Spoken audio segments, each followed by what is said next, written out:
Hello and welcome to part two of some discussions that I'm calling them Greenlandia, and Greenlandia is really a word which I take to mean the love of Greenland, and it comes actually inspired by a piece of music by Sibelius called Finlandia, and which everybody will know.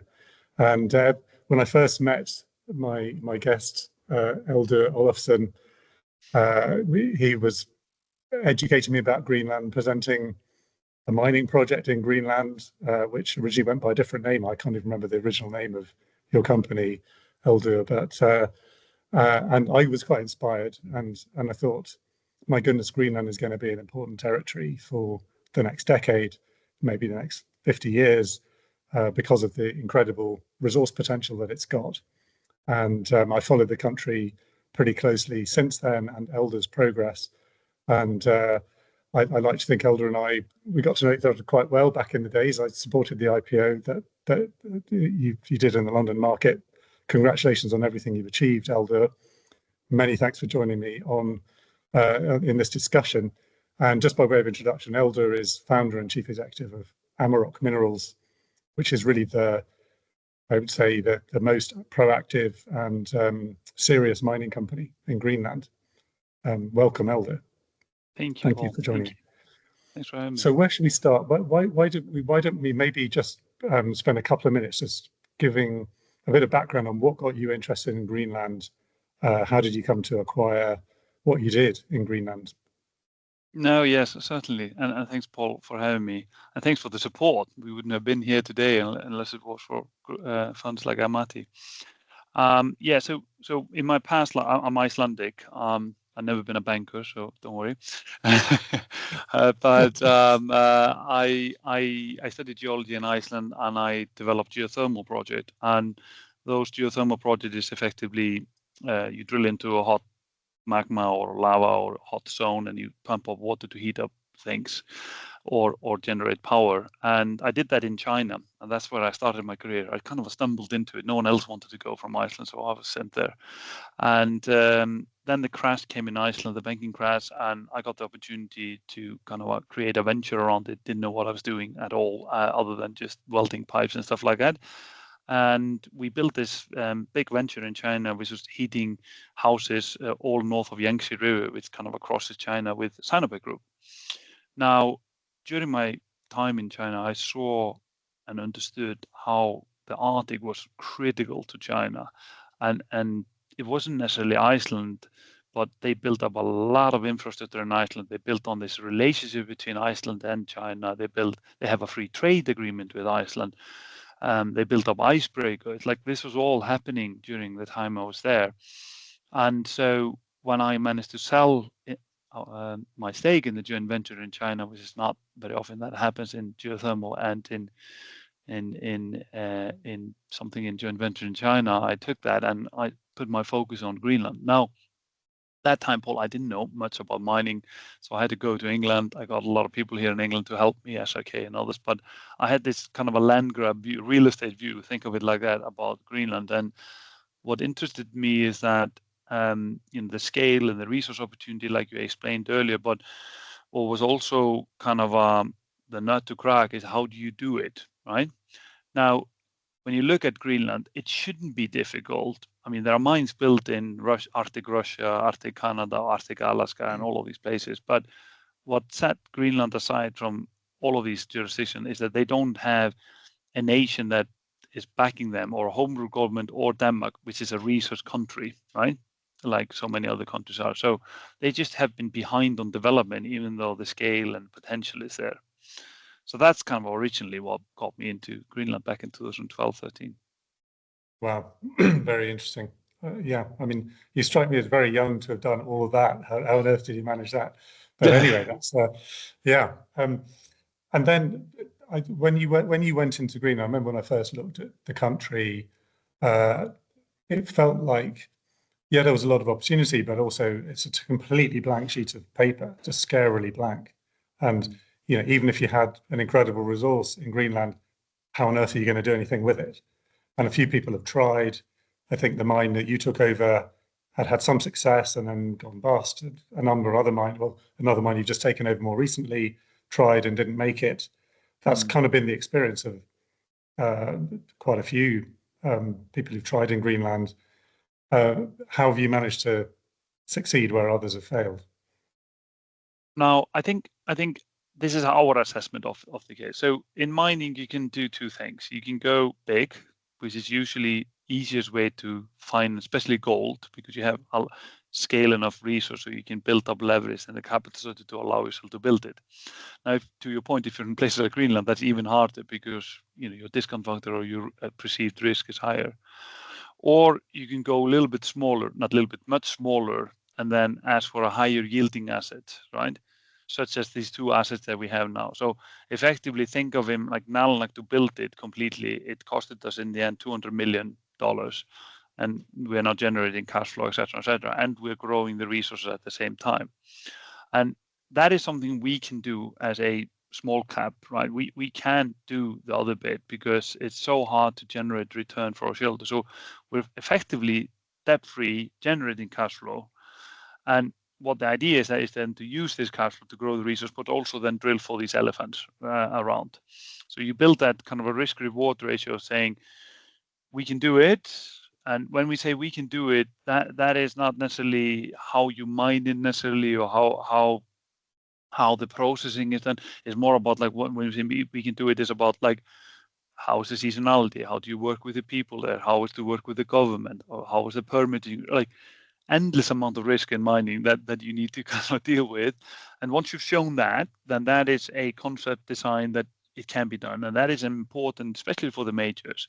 But then you have to find scale to bring as a combination. So if you show you can do it and you have scale, that becomes that's our opportunity that we're trying to bring to the market. And yeah, and because otherwise the issue for us, if we go straight away for the big scale, which is often easier, I guess, for many opportunities, then the risk is also much, much higher because the quantities of capital you need are so much more, if that makes sense. it does. So obviously we're having a conversation because of Greenland being in the headlines, because of the Trump administration making a lot of noise about wanting to own Greenland and being a bit vague about what that means. There's a lot of chat about, they're going to make an offer to the Greenlanders. Are they going to make an offer to Denmark? It wouldn't actually be the first time America's tried to buy Greenland. That's happened before, happened after the war, happened in the 19th century. I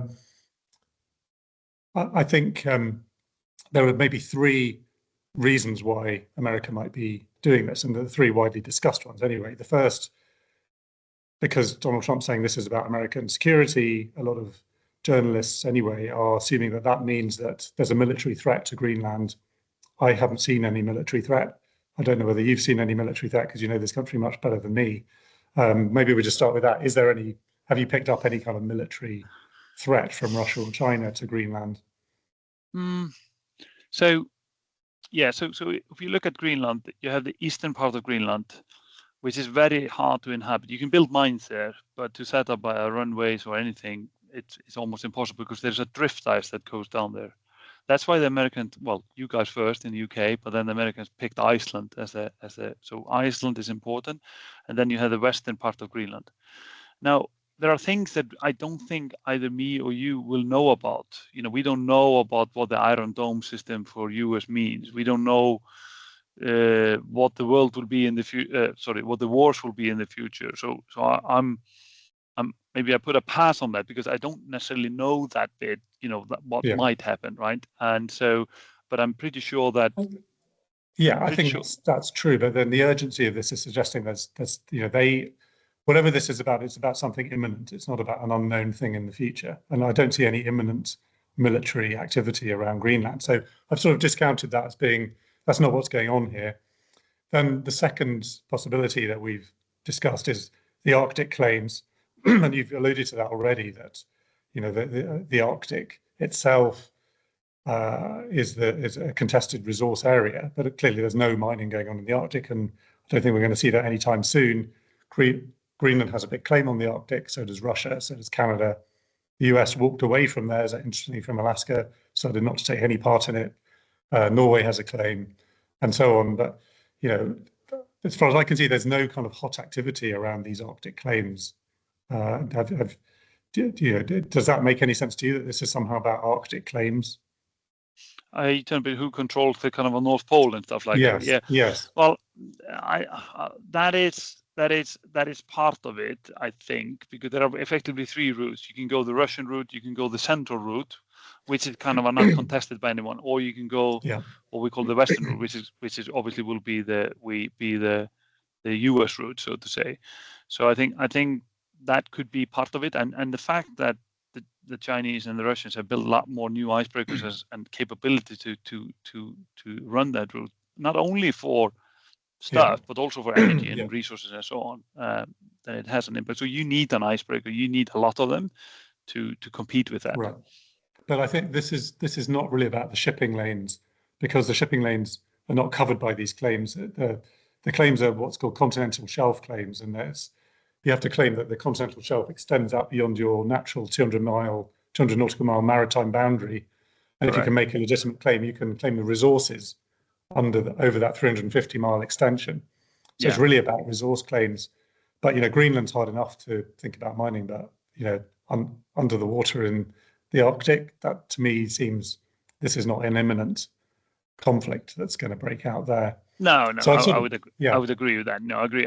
Sorry, I didn't know you would.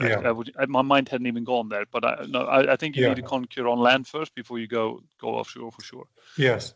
Yeah. So really, what we're assuming is this is really about natural resources. And I was discussing with my colleague Mark Smith earlier, who manages our strategic metals fund, about the kind of big picture. What's in Greenland, the different kind of geologies you find there. The number of minerals which the US regards as critical and which NATO regards as critical that are in Greenland in potentially large amounts. So we're really assuming that this is about resources, and in the US National Defense Strategy that was published in November, there are some from a European point of view, a few chilling phrases in there. One of them is, America talks now a lot about our hemisphere, in inverted commas. It's just saying, this, draw a line here on the map, everything over this side, this is our hemisphere, we're having it. And they put a few sort of red lines down almost and they say, we're not going to allow anyone to own stuff in this hemisphere that we regard as critical. And I guess that's why Greenland is coming up, because the US is saying, well, we need to own this, whatever own means. And this is playing out first of all in Venezuela, huge natural resource country. What does that mean that the US is now saying, well, we control Venezuela? They clearly don't control Venezuela in the normal sense. So what sense is really being discussed?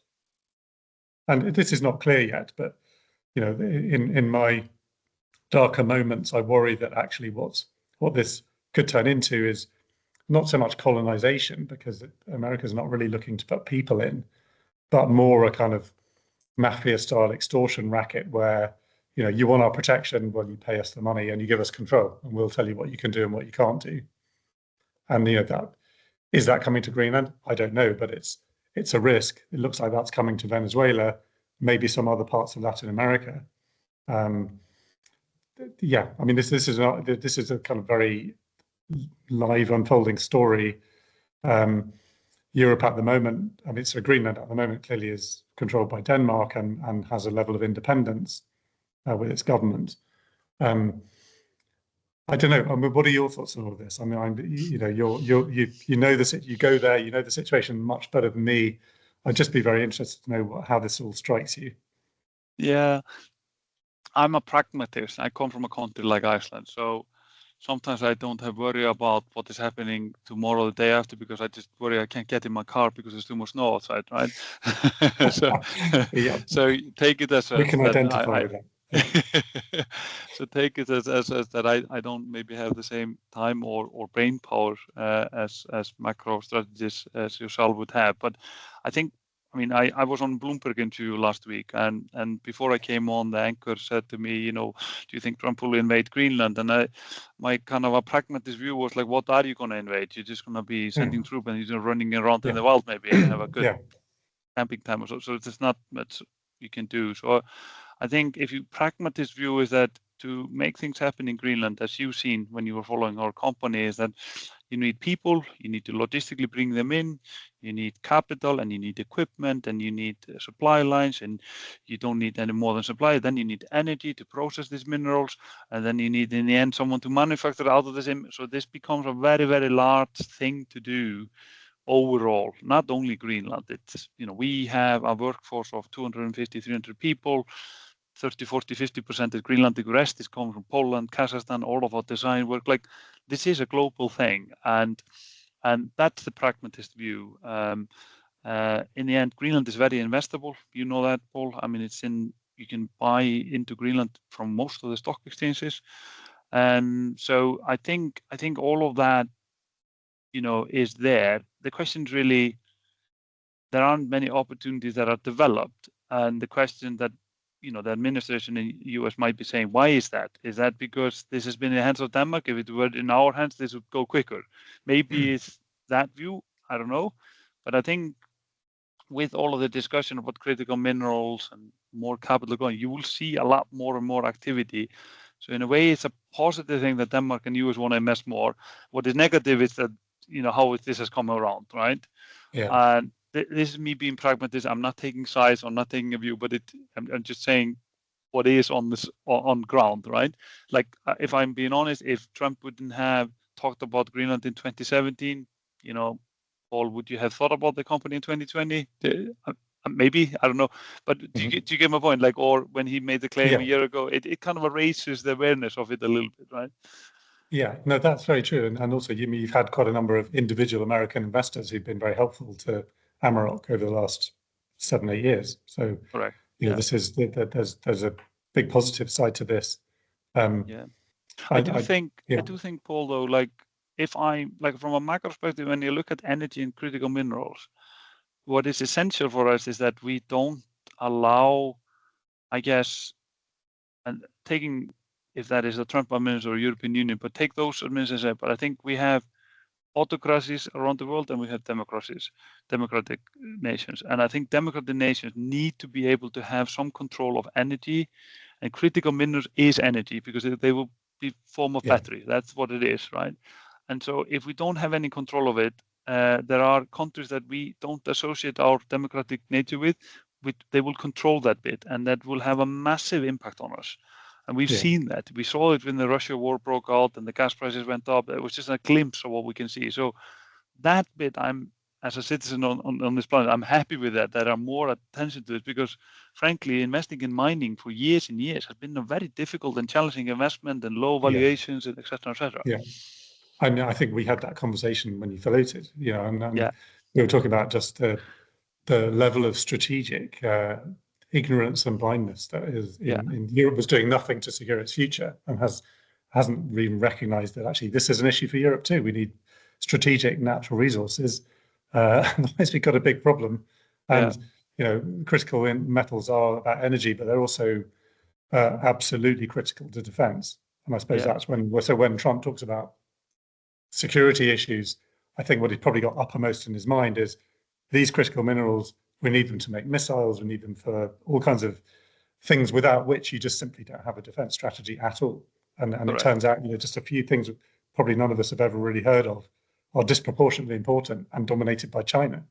Yeah. So, I mean, to that point, just because I always like this Black Angel zinc lead silver mine was in production that this is our next mine that we're going to build. It's the same model as Nalak. It's a relatively small resource to begin with. We're going to grow it, but we can restart it relatively quickly. But we just discovered germanium and gallium in that ore, right? And so in very high content. So germanium and gallium market is not a huge market, nor is the rare earth market. It's a small market, right? Yeah. But when Trump put the tariffs on China in March, there were two metals that China put on restriction, germanium and gallium, because why? It goes into AI, it goes into defense, so they just stopped exporting it, right? And so then all of a sudden there was a truce, and they have 1 year to fix that. So you see Korea Zinc and US government is building now in Louisiana that smelter for zinc, lead, silver, germanium, and gallium, and they need any kind of ore they need for that. Again, it's not a massive market because we don't value minerals high enough in the value chain, but it's still servicing a huge market, right? Yeah, no, and I heard it back in April when we had Liberation Day in the Yeah, States with the tariff announcements. I heard it on quite good authority afterwards that the reason why America pretty quickly backtracked on the Chinese tariffs was because people in the what was then called the DoD, the Department of Defense, said, hang on a minute, we can't do without these things. And there's a short list of critical metals. This is not acceptable. You have to change it. yeah, yeah. And since then, we've heard a lot more about Greenland, interestingly, and other, it's not the only strategy for fixing the rare earth metals problem, because of course, Greenland anyway is only going to be the natural resource. They're no good unless you have the processing. And the processing is actually probably, well, it's every bit as difficult to build and get hold of and have the expertise and the scale you need to do it. So we are starting But to see quite a lot of subsidies going into that. exactly, and actually on that, and this is maybe the difference between US and Europe. And I need to give US, and this is not only Trump, it's also Biden administration, but Yeah, this is what US does so well. Like there is a yeah, company called MP Materials.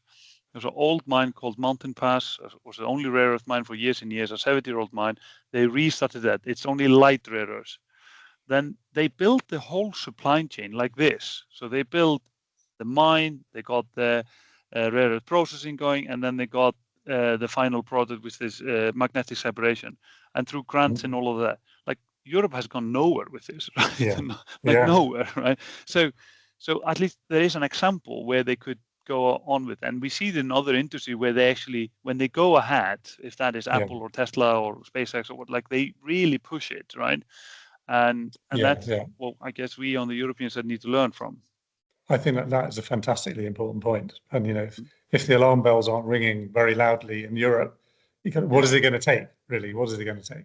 I yeah, mean, we need a strategy yeah, and it feels like we're just trying to shut the door after the horse has bolted here, really. But yeah, yeah.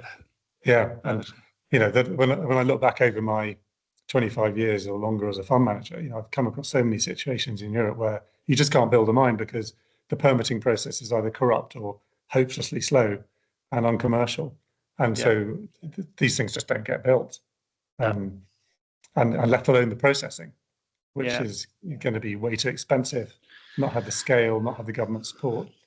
Um, yeah, this Uh, should uh, be uh, right up the agenda. And it's been so, I don't get as many of it, but I used to get reporters talking about what, like they would say, oh, you're money, but what about the environmental impact? But it's almost like I mean, it's so I shouldn't use the word stupid, but like we are speaking on a computer through the internet using any, like what Yeah, is going on? Like yeah, I mean, it is stupid in a way, right? That someone would say something like that, because like what is the environmental impact of you living, right? It is some yeah. impact, right? It's And so negative. Yeah, yes, let's be it's clear. It's negative. negative. Yeah, And you're just yeah, going to take one part of the whole supply chain and just shove that down mhm, because you yeah. feel better to open up a computer and create a company on that. I mean, it doesn't I make know. any Yeah. sense. Well, this is a big bugbear of mine that we let ESG considerations become just so massively illogical and unthought through, and the result was always going to be it would end in a calamity because it would just destroy itself because it achieved nothing, and therefore there's a backlash against it, and Right. it can't defend itself because ultimately it didn't have a strong logic, and it should have Yeah. done, and it could have done, um, you know, but not if you're going to say, well, let's have no mining, because Mm. that's clearly absolutely stupid. And I remember when we started our metals fund, we had quite a few questions about, well, how do you reconcile the environmental impact of these things? Well, the question is not should we do mining or not. The question is how should we do it best? Yes. And Correct. how do you do it with the least environmental impact? Because if you don't do Correct. that, then you're just going to buy it from somewhere that makes horrendous impact Correct. And I and think, lose the yeah. sorry, I was just on that point because like mining was, I mean, it has been, there have been awful cases in mining, but it's also an industry that has been for a very long time operating, right? Which means that there is more data point. But in the recent years, CSR, or now ESG, or whatever we call it, the sustainability, was actually created around mining because of this. Yes, So it was. it Yeah, was all created, all of this environmental impact, social impact, the impact benefit. We have to finish all of this very, very lengthy process. And fine, we'll do it. But like if I go to a company that creates programming to programs that is for computer games, has that company made a social impact assessment of the impact on the kids who are playing computer games? I promise you not, right? No, of or course not. or environmental impact of how much energy they're using for this bloody computer game or playing a song or whatever. Like, it just becomes so irrational. Yeah, deeply irrational. Yeah. Yeah. Let alone you sort of think of what's the environmental impact of Bitcoin and cryptocurrencies? All of that thing. Yeah. Yeah. No, I agree with that. And so actually, that is one of the biggest lessons here, I guess. It's to have a big rethink in Europe. But if you were, maybe we finish on this. If you were advising the Danish government now on how they should handle America's ambitions in Greenland, what advice would you give them? I think first of all, the Danes, they are the most skilled negotiator in the Western Hemisphere. Yeah. They were sometimes called blue-eyed something. I'm not going to say the second word, but they they are very good at it, and they are very good. Yeah. Therefore, one of the best businesses we find around the world are in Denmark. Danish economy, Danish budget, they have not been in debt for 30 years. Like, they are increasing their defense spending. They're just taking it from the pocket and increasing it. They don't like they run a seriously good country and Yes, are disciplined. it's an amazing country. I agree completely. Yeah. So they turn around and have stuck in a lot of investment in defense, and they are one of our largest investors here in Amaroq, and they're very supportive, right? So they showed up, right? So let's look at it like that. If we look at this as a contract or a deal between Trump and Denmark, right? Because that's how he often views things, and that's fair. That's his game, at least. Now, he needs to match what Denmark is putting in every year if he wants the same access. So Denmark is putting in $500 million into the economy every year. So he would need to match that, at least. Mm-hmm. Then he would get, say, total access to build any military infrastructure he wanted to, like complete access. So that he could get that. Now, if he's going to get that, then Denmark needs to still have the access to it, or maybe these two nations need to say, Greenland, in the next 5 years, you can have a referendum to go independent if you want to, right? So they, in the end, need to choose what they need to do, right? These two countries can combine investment in mining, combine investment in defense. I think Denmark is putting 13 or 14 billion into defense, so US could match that. So there is a deal to be made here, right? Where, maybe Denmark doesn't put full 500, they put 350 and US 350. Now, if they make an investment in mineral mines like they've done for us, Amaroq will be next year the largest, one of the largest taxpayer in Greenland. Now with Black Angel as well, you don't need many mines for them not needing any block grant or needing any of that 300. So that investment in mining and energy, say, and in servicing and defense could actually make the country economically independent.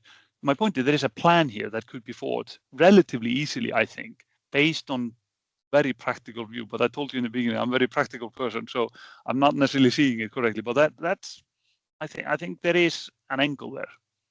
Yeah. Well, to any US or Danish government officials who might watch this, please listen to Eldur. That's great advice. And on that optimistic note, I think we should finish. Many thanks for joining me. Thank you, Paul.